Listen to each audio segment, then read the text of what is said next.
Hi everyone, we are back. I'm out of that suit. I'm out of that suit and in my Nikola Jokic hoodie. Let's go Nuggets. And we are here with Mackenzie Kwok. Mackenzie, how are you? Hey, I'm great. How are you? I'm good. We're back from Zelda, but we will be after the mini lecture. Let's say around 11:30 or so. We will be back at Zelda. I am seeing the Great Fairy tonight.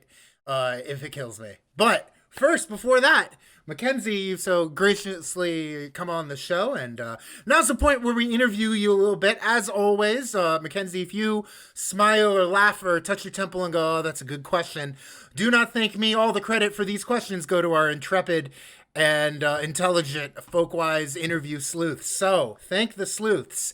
Oh, And thank you. Oh with boy. with that, we are off. All right. So you already talked about this a little bit when you were when we were playing Zelda.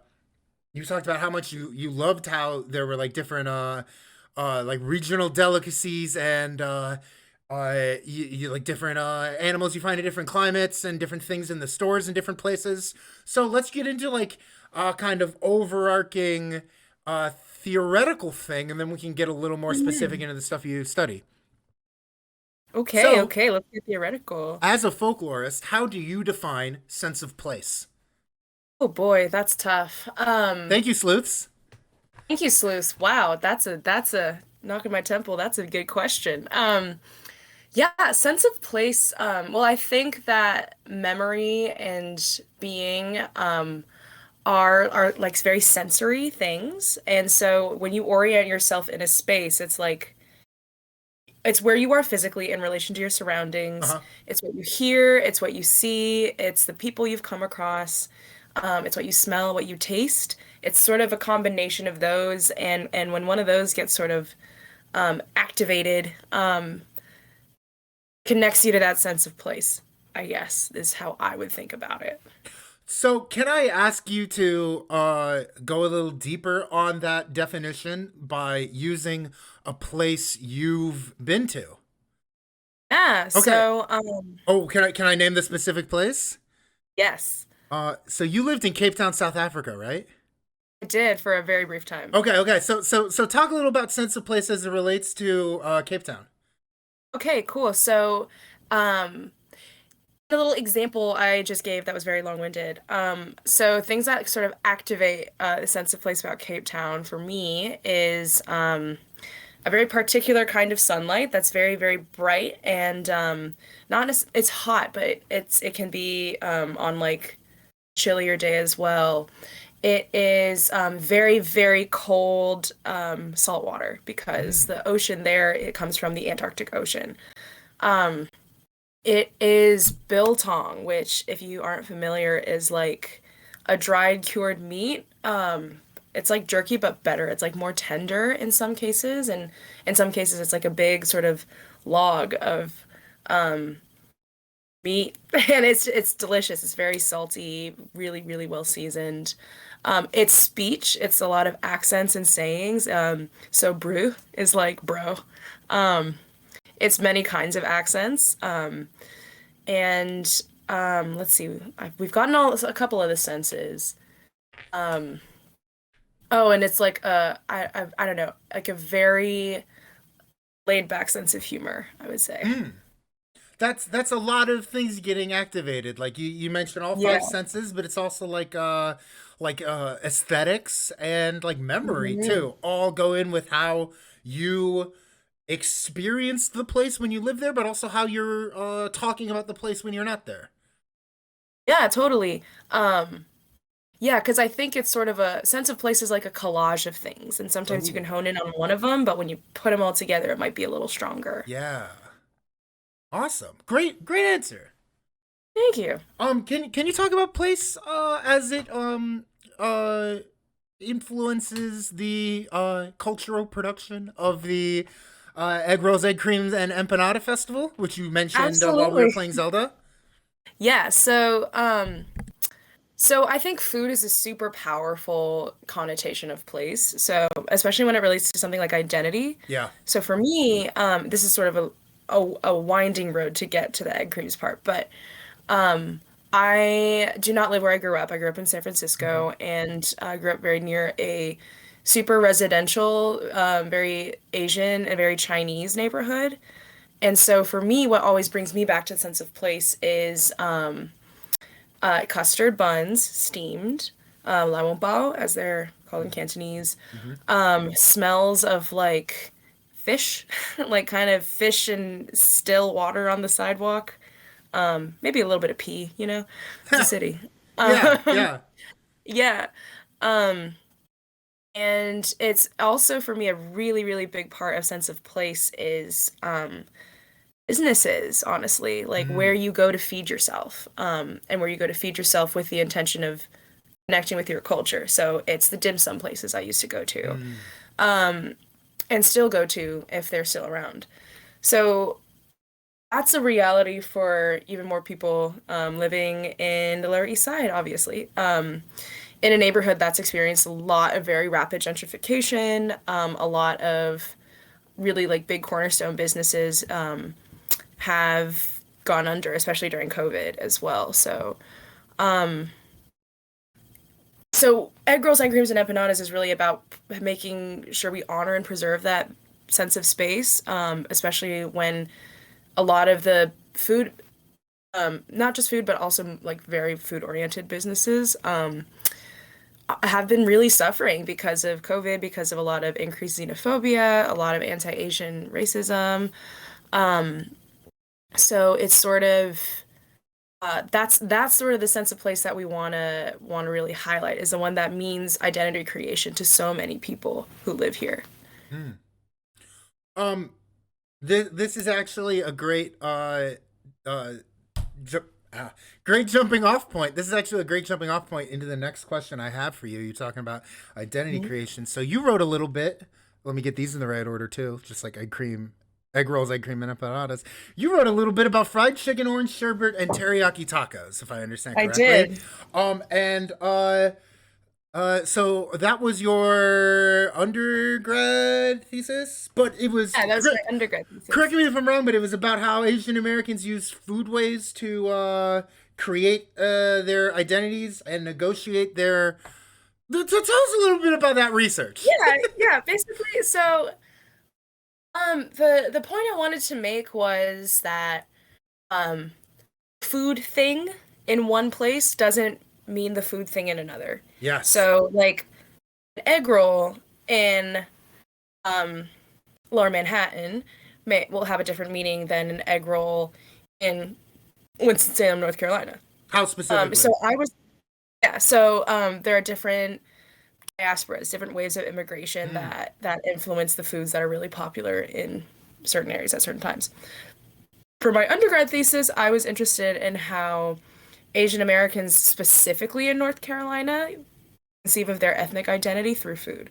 Because it's not the same as how an Asian American in, say, California, like me, created our identity through food, at least when we were growing up. So I interviewed a couple people from who were like one journalist who was from the Triad region, one novelist, Monique Trong, who wrote Bitter in the Mouth. Mm. She grew up in a very rural area of North Carolina and was one of the few Asian people there at the time. Mm. Yeah, and also someone who is mixed race and her white dad learned how to cook Filipino food to impress his wife, and then he became the sort of cook of the family and made a recipe, a family recipe. So super, super interesting ways that people connect with their heritage through food there.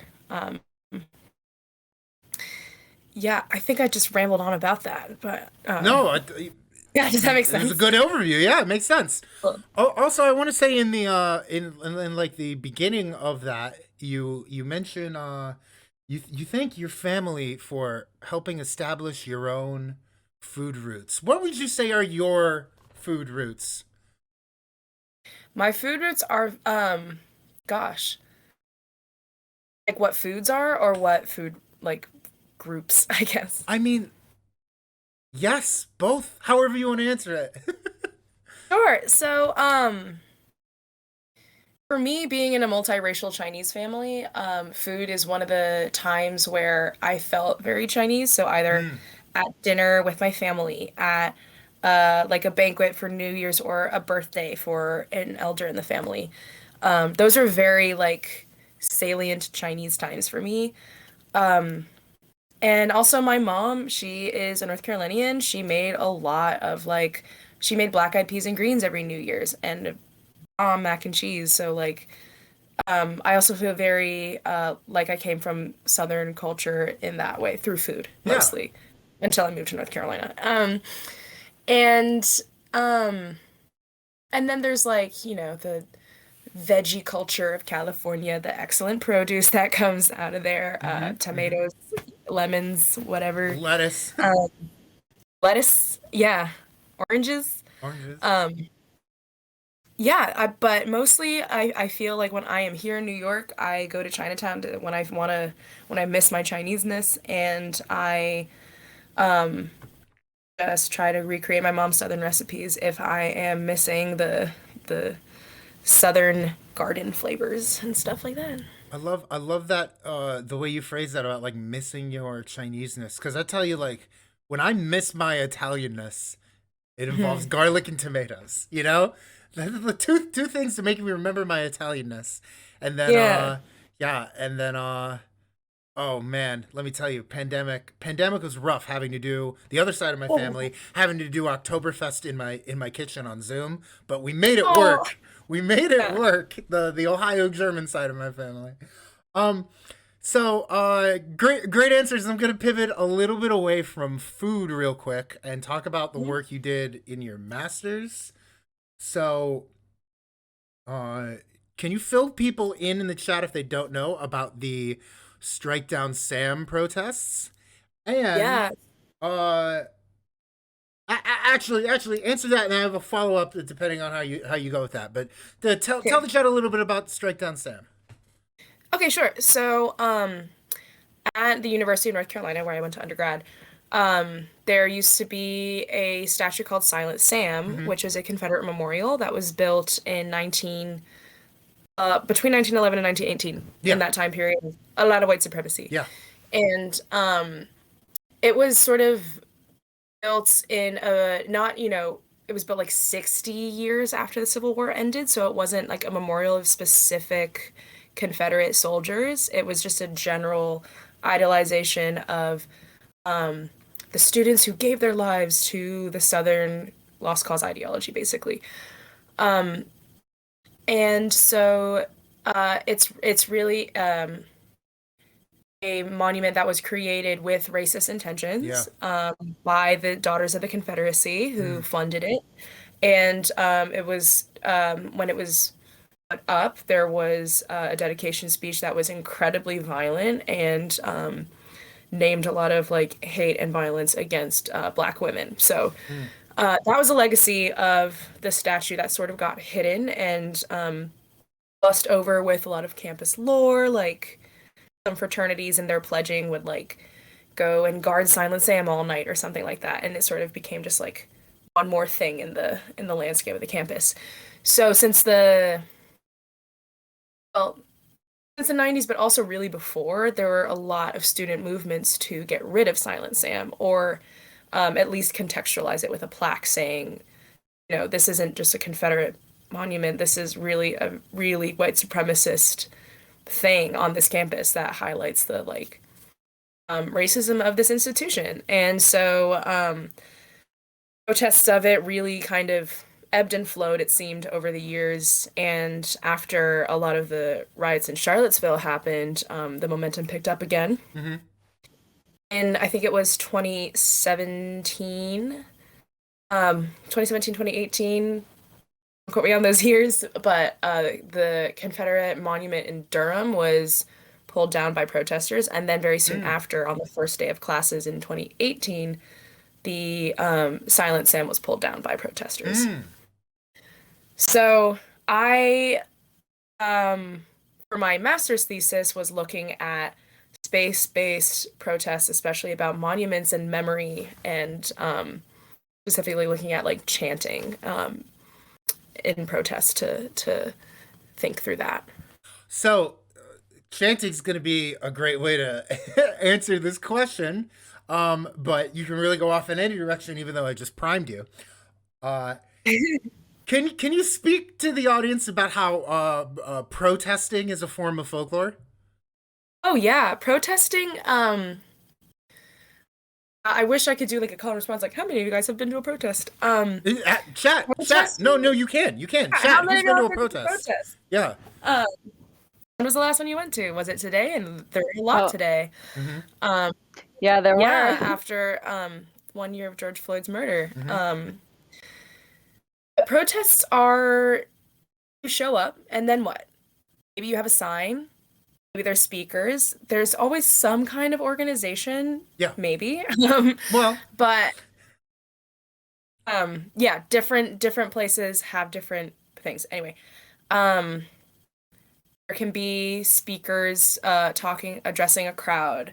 Um you maybe move from a prominent location to another prominent location and make a lot of noise mm-hmm. and capture the attention of people who don't know about it, who aren't there by accident or on purpose.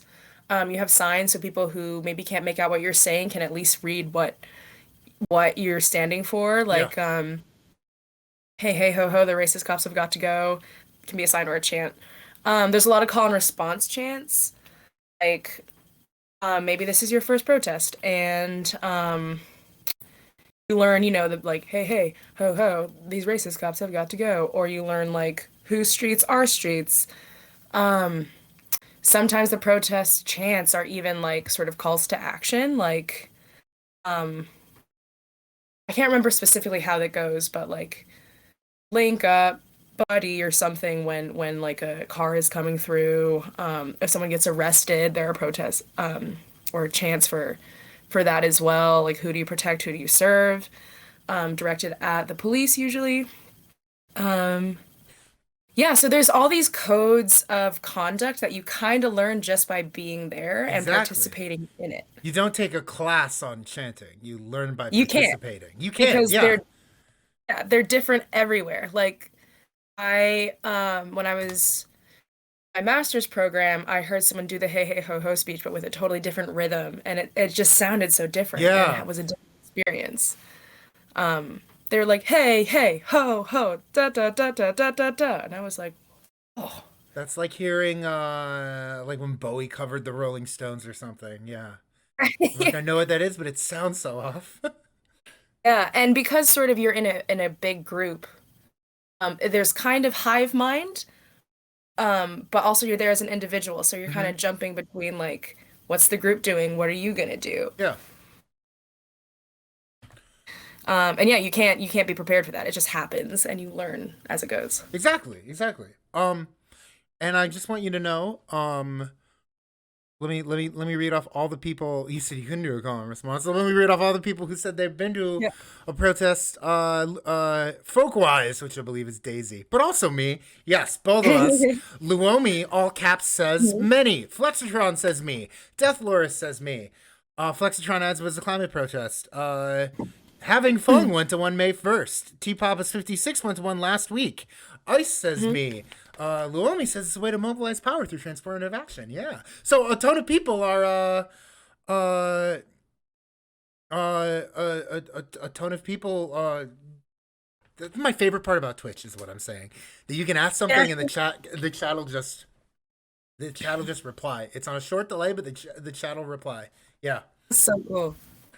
Yeah, awesome. Well, hey, great answer. You want to get into some funsy questions real quick? Oh yeah, let's get fun. All right, you ready for? I don't know if we've done this before, but here's a lightning round. Okay. Ooh, okay. So, are you ready to answer as fast as possible? Yes. Okay. I'm gonna name some cities that you might know.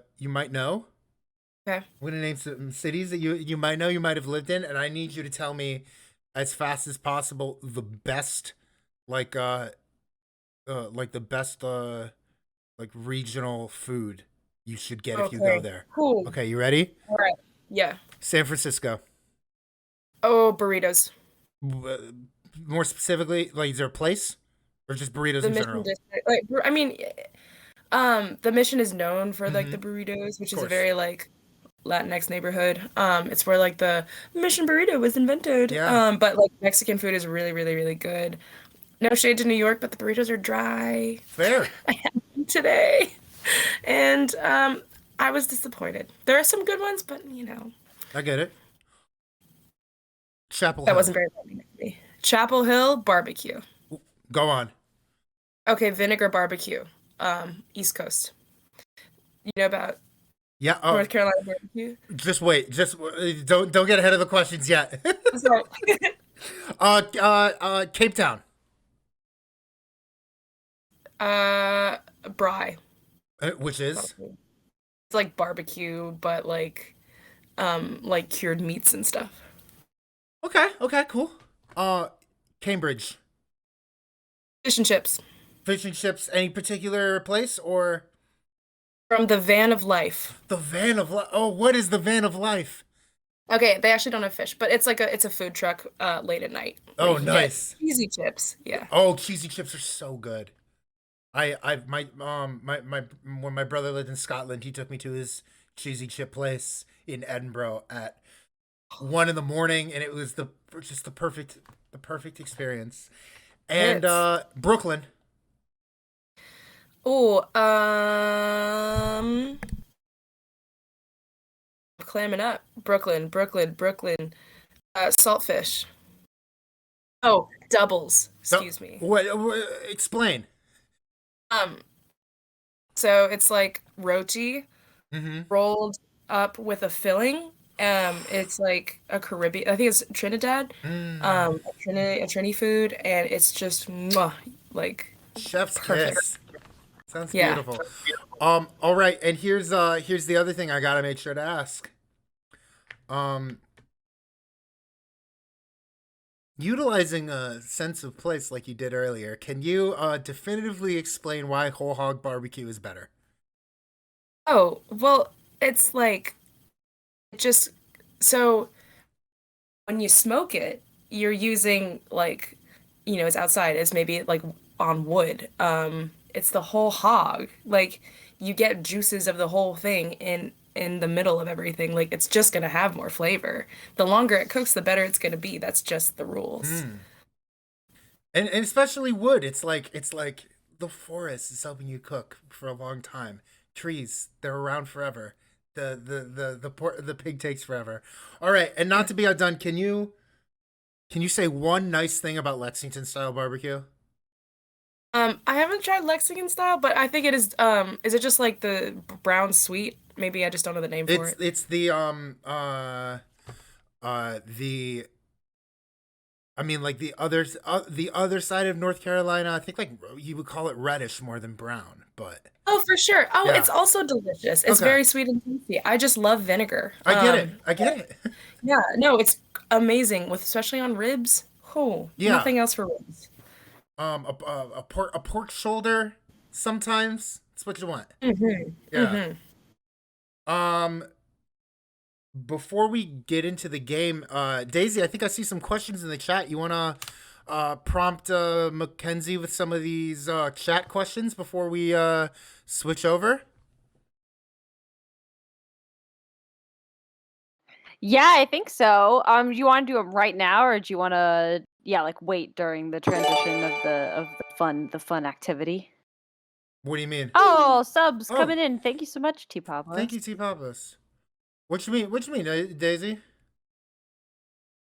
Let's Like, zoom right now. are you gonna bring up the web page right? Just zoom right now. Okay. Yeah, I'm doing that. I'm doing that. I'm doing Yeah. that right now. Ask him So while I'm getting that ready. Yeah. perfect, perfect. Okay. So Luomi asks, what makes a good slash successful protest? Why do some protests fail, and what can folklore do to help support social justice through direct I love action? this It's question. a I big love this Hey, question. great question. This is question. why you're the But king of it's a bits. big question and a good question. Yeah. So I think for Yeah. me, a successful protest is one that um just has a lot of energy that doesn't fizzle out. Hmm. Because in a protest, like it's very hard to be like, here is a very tangible end goal. There is a tangible end goal. You have demands that you maybe present to a powerful body, and then maybe they get hurt or something. But I think it's about it's a little more sensory than that.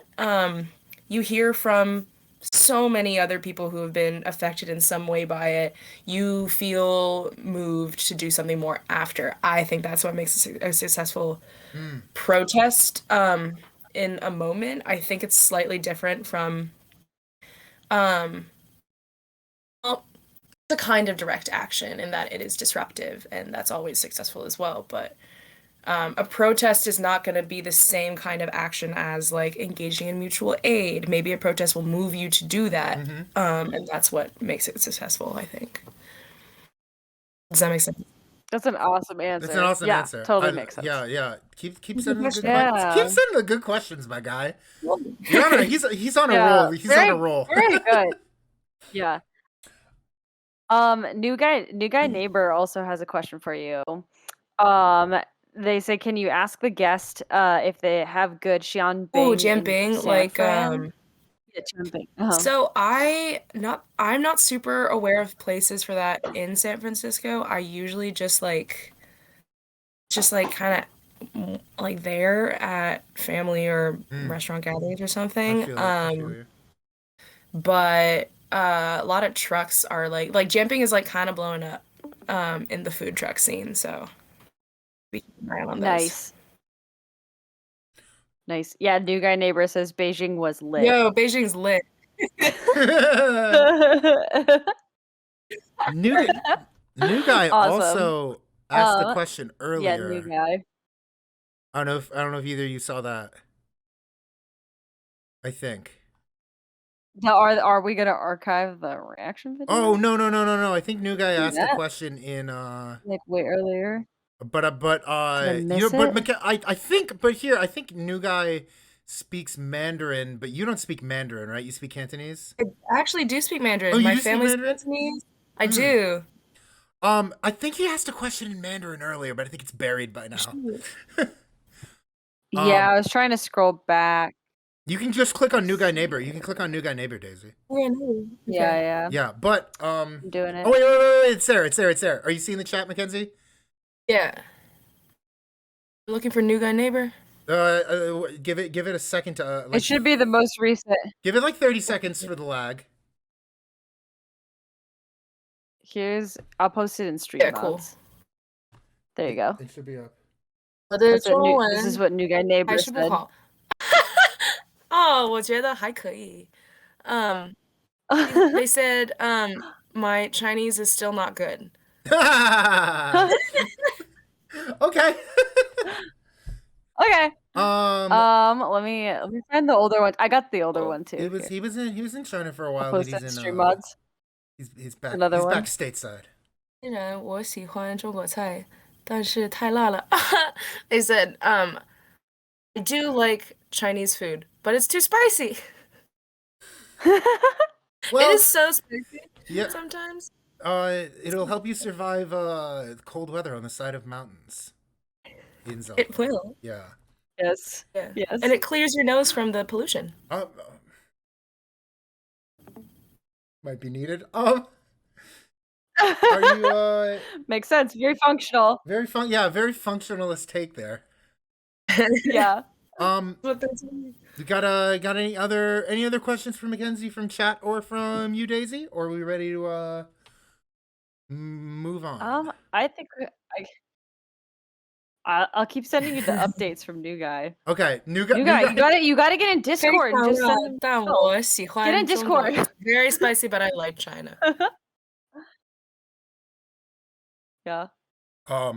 Nice. All right.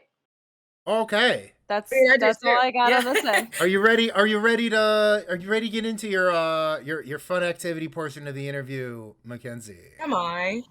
All right. So, if you hit view stream in Discord, you should be able to see this. But basically, Mackenzie, you ever made a tier list before? I have not. You've not. Do you know tier lists? No. This will be fun. Basically, very fun. tier lists come from the world of fighting games as a way to select ranked choice. I know you're a Smash person, so the debate is always who is number 2 in Melee behind Fox, Marth, Falco, Sheik, Jigglypuff. But Oh. when you're who is behind Fox in S tier, but who is your character choice? But it's also in recent years become a way to rank sort of things from everyday life. This is why I love tier lists as a folklorist. So I'm gonna run you through a tier list for you to answer right now. I'll pull it up for my gosh. the chat, and here we have we're gonna run through the best moments from the last decade of the Golden State Warriors dynasty. And I know the other day I asked you, you're living in Brooklyn, are you pulling for the Nets or the Knicks? And you said, I said you said I love KD, and I did a double take. And then you said, because I'm from San Francisco, and I went, oh, okay. You're the group of people who loves KD. I can respect that. But here I have a list of 11 or so iconic moments from the last decade of, frankly, iconic Golden State Warriors basketball. And Mackenzie, we're going to go through this list, and you're going to rank all of these iconic Golden State Warriors moments from S to D. S being masterclass, tier all its own on top. A, B, C, D, like letter grades. If there is something that is truly an F, I can make an F for you. But we're going to stick to S through D like a standard tier list. Okay. And that being said, they're not in chronological order, but I'm going to try to pull them in chronological order for you. Are you ready to go? I'm ready. I'm ready. Let's jog my memory. Okay. Number one, let's go all the way back to 2012. And the first one is going to be sports writer Brian Witt invents the term the Splash Brothers. Where does the invention of the Splash Brothers go? I have to rank them now? Rank them now.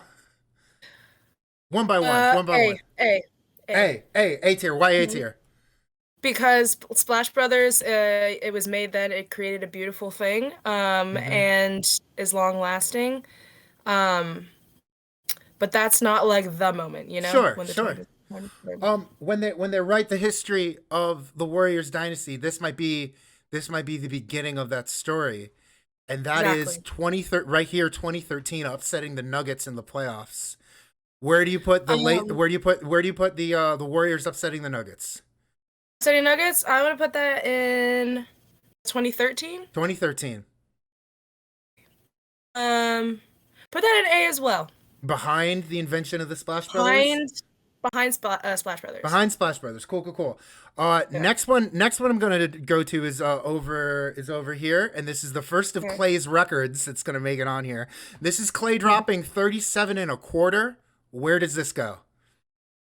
Oh my god. This is very excellent. I would put this also in A. You got a dearth of riches here. Do you have a dearth of riches? Where's this going? Just like, between them. Between them. Yeah. And why is that? I have a gut feeling. I don't know. Just a gut feeling. It's a gut feeling. Also, like Splash Brothers, Klay Thompson, Steph gets a lot of the limelight, but Klay, he's great. Right. You can't have one without both, you know? I think a lot of next one, not Clay or Steph, but had to choose Andre Iguodala as the pitcher for this. The 2015 championship. S. 2015 is S. And why is 2015 instant S? Because it's the first time in so long that we won. We were awful. That's right. We were awful. I remember when they won, I was like flabbergasted. I was like just sitting on my couch like, oh my god, that was amazing. S. Next one is my real highlight of the 2015 basketball season. And that is Riley Curry's press conference. Oh, S. S. And is it above is the press conference above the actual game or what? Not above it, but it helped. And for the chat, if you don't know, if you don't know, tell the chat what happened at this press conference. So at this conference, Steph Curry was giving a press conference. Riley came up, his daughter, she was like 4 maybe. Yeah. And she grabs the mic, she goes, way up. I feel blessed. And then just, I love when she goes. um, I love when she goes. No, daddy, too loud, too loud. no, daddy, too loud. And she just kept wanting to take the mic from him, and It's he was so darling with her. it's real Angelica Pickles energy. It's so cute. It's so Angelica Pickles. Next one. This is number 73 here. 73 wins in a single season. Year again? What? What year was this? This would be Okay. what, 16? The year they end up losing to LeBron? The year they end up Maybe. losing to the Cavs. Which I kind of spoiled it by asking what year this was. It was the year they broke the regular season record and then blew a 3-1 lead in the finals. So I see why this isn't as high as the others. Yeah. The sleuth that was helping me put this together doesn't know basketball, but she's a Red Sox fan.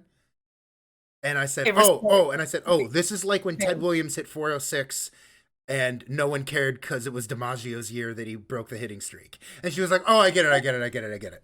Right. Oh, yeah. When you translate sports things, I love that. That's folklore. It really is. It really is. The next one isn't really an on-court moment. This is just Durant holding a number 35 jersey. Where is signing Kevin Durant? That's cute. That can be C. Okay, and why is that C? It's like, that's great, but like, there's just been so many other moments that have been way better. Speaking of which, en route to the Warriors' second championship, going 16-1 in the playoffs, only losing one game all playoffs, en route to a second championship. Where does that stack up? That's an S. That's S. That is truly incredible. Now, It's truly S. where are you putting this That is in terms of the original, like the first championship win, and an adorable 4-year-old? Where does this stack up? It's in the front. Because that's all the way up top. All the way up top. I would say all the way up top because There we go. That's where the momentum comes in. Next record, next of Clay's records that made this list, Clay making 14 3-pointers in a single game for the all-time record. Oh, that goes in. That's hard. I want to put it under A. Now, where does it go in relation to? Yeah, so 37 it's and a gonna go quarter? right after the one next to the Splash Brothers one. Okay, so you got the invention of the Splash Brothers, 37 and 1/4, 14 threes in a game. Yep. All right, last two. Sweeping the Cavs in the finals. S. S. Now, where does this go compared to the other finals ones? So this goes to, you know what? We can make this an A one, I think. Oh, actually. is this the top of A? Top of A? Yeah, it's top of the A, yeah. Top yeah. of A. Okay. And why is that? I'm sorry, I got competitive with you. why is that lower than the rest?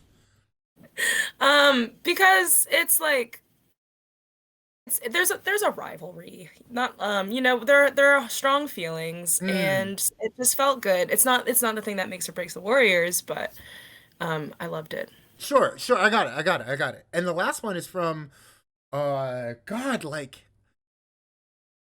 a month or two ago when Steph scored 62 points. Oh my God, that has to be an S moment. That's an I'm S sorry. moment. That's an S moment. I mean, he's like, you know, he's the face of the franchise. So where is just this? Like, it's a little before Riley. Riley still takes the lead. Riley still takes the lead. She's got it. So But, it's funny that it's like okay, here's his big accomplishment. Here's his daughter's big accomplishment. Here's Iggy and KD making Finals MVP over him. Yeah. Like, oh, he can't catch a break tonight, Mackenzie. No, also, yeah. I feel like it is unfair to not include him with the Splash Brothers, but at the same time, like, he's changing the face of the game. That's true. He's like, people are wanting to shoot threes all the time. I am too, and I suck. I'm just like when I play in the park. I'm trying to set those up. Hence my guy on the hoodie. I'm trying to be the assist king. I'm gonna ask you a question from chat because I think it is the perfect capstone for this. Yes. Mackenzie, did you watch The Last Dance, and do you believe the 73 win Warriors could beat the 72-10 Bulls? Okay, I did watch The Last Dance. That is a big, big, big comparison. I think I think it can compare. Yeah, again, it's a different game. Michael Jordan That's changed the true. game. Steph Curry changed the game. We're not watching the same basketball. That's true. That's very true. But you think they could take them with like Yes. I'm gonna healthy? say yes because I have to Okay, be yes. and here's the real question.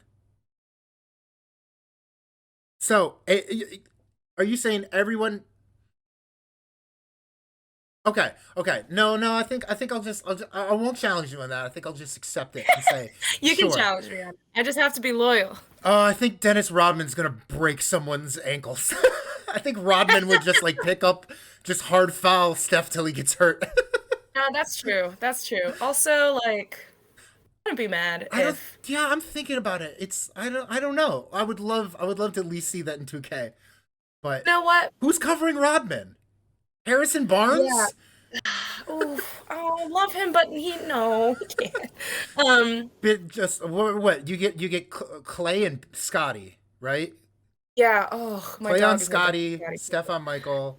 God, who's got Durant? Actually, you Rodman know Durant? what? Who knows? Well, here's the real question. Here's the real question. How do we time travel wise when this game happens? Does Steve Kerr, coaching, watching himself as a player, like cause a black hole? Yes, it does. Okay. It won't work. We can't have this Yeah. happen. The Steve Kerr paradox. won't We can't have this happen. All right. So Oh. here we have your Robin Draymond. Robin Draymond. Actually, I'm dying to see this now that they mentioned That would be it in chat. actually so Robin feisty. Draymond would be insane. It would be so personal, so fast. Wild. All right, we're just geeking out over basketball on this channel. Mackenzie, your tier list is done. I normally have a nice aphorism to sum this up. On a scale from only dropping one game in the playoffs to signing KD, how bad do you need to see a second ring? There it is. All right. Wait, one more time. Rhetorical question. I always try to sum up the person's tier Rhetorical list. summary. Rhetorical Yes, summary. Yeah. Okay. And I have one final question from the chat that came in a little bit late, but I was a think good could be a one. very fun Yes. exit question. yes, it will be. Yeah. Okay, so Luomi asked another question, which was if you could take on a new pet project at work next year and had complete my control, God. what would I it be? want to I would love to look at honestly fashion and sneaker culture. I think it's so fun Ooh. and so cool. Sneakers. Whoa. Somebody needs to do a Can we sneakers do paper. can we do folklore show and tell right now? I mean, impromptu.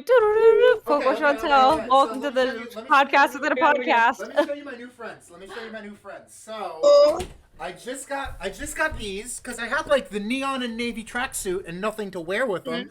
So I just got these. This was an investment, and these are so comfy. The Adidas Bounce. I love them. Got them. This is like normally I don't do this, but I got this entirely for the colorway. You know what I mean? Just entirely because I needed neon in my life. And then, I bought into speaking of a legend, like a legendary trickster figure. Haven't even worn these yet. I'm getting ready to, but I haven't even worn these yet. I bought into the hype of the legendary Caucasian American trickster figure Chet Hanks. And he said white boy summer enough. And my white Adidases were busted and like had holes in the heel enough that I said, you know what?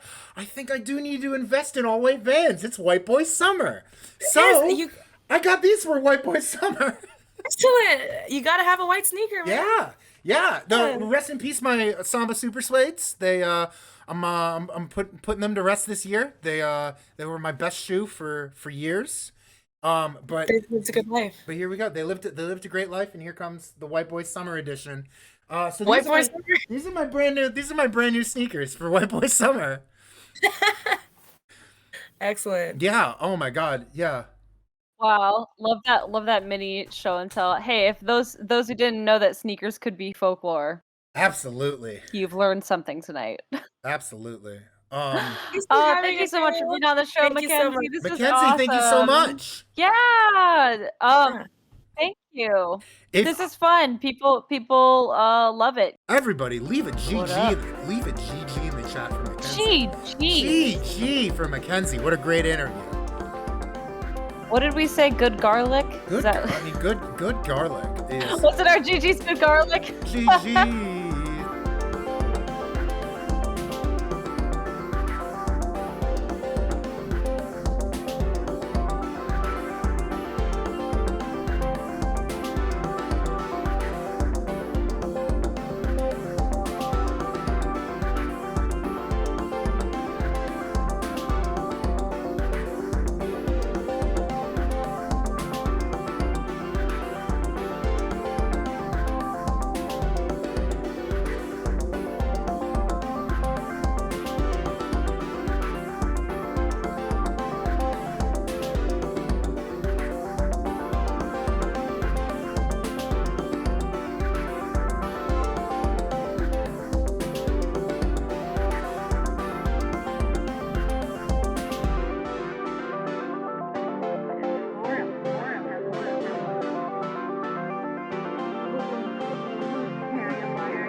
Quilts have had a meaning on many levels.